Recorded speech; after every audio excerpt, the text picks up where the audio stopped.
When an ancient ruin is academically studied, it will often be attributed as the work of a far more recent, already studied, thus previously permitted group placed within known history, often a group simply incapable of such undertakings.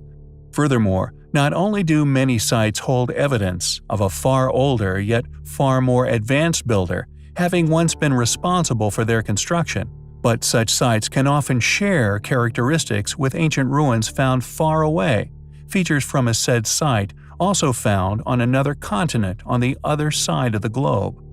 False doors, for example, found over countless ancient ruins spanning much of the world.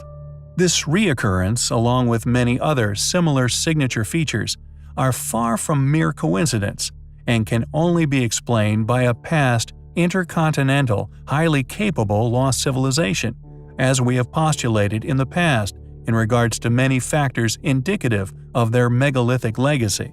Metal clamps, identified on differing continents, varying in style and composition relative to what was presumably readily available, so although they differ in style, the knowledge of how to create and use such ancient technology had clearly been the work of the same civilization.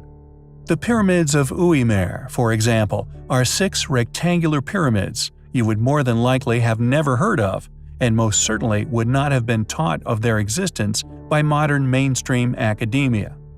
Built from lava stone without the use of mortar, they are uncannily reminiscent of many structures within the South Americas. They are located in the districts of Chacona, part of the town of Güímar, on the island of Tenerife in the Canary Islands, Spain. The structures have been attempted to be dismissed as nothing but 19th century buildings, argued as the byproduct of contemporary agricultural techniques. Yet their infamous shape and the signature building techniques incorporated into said structures are undeniably found elsewhere on Earth. Other pyramids employing the same methods and materials of construction can be found in various sites on Tenerife. In Güímar itself, there were 9 pyramids, any yet, regardless of academics attesting to them being no more than a century old. Only 6 of the pyramids survive to this day. In 1990, adventurer and publisher Thor Heyerdahl became aware of the Canarian pyramids by reading an article written by Francisco Pedron in the Tenerife newspaper Diario de Avisos, detailing the quote, "real pyramids of the Canaries," as Heyerdahl had hypothesized a transatlantic link between Egypt and Central America, which is a subtle way of saying a now lost yet once global superpower who once ruled the waves. He became intrigued by the Güímar pyramids and relocated to Tenerife. Heyerdahl hypothesized that the Canarian pyramids formed a temporal and geographical stopping point on voyages between ancient Egypt and the so-called Mayan civilization's ruins, a claim we agree with.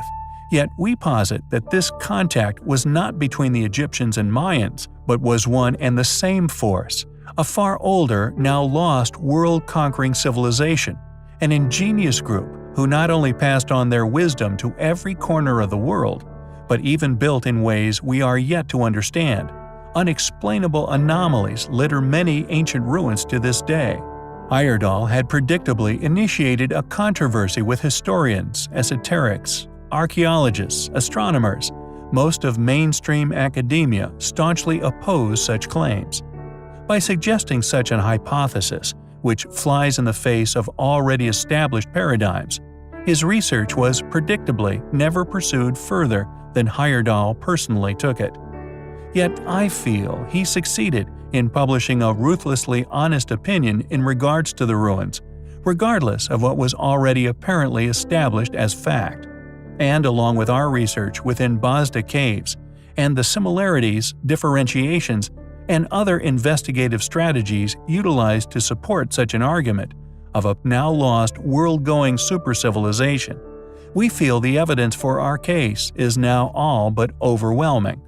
There are far too many connecting factors to simply claim coincidence, and as the proof of this past civilization's capabilities becomes more apparent, and in turn researched, the closer we become to finally finding these now lost ancestors.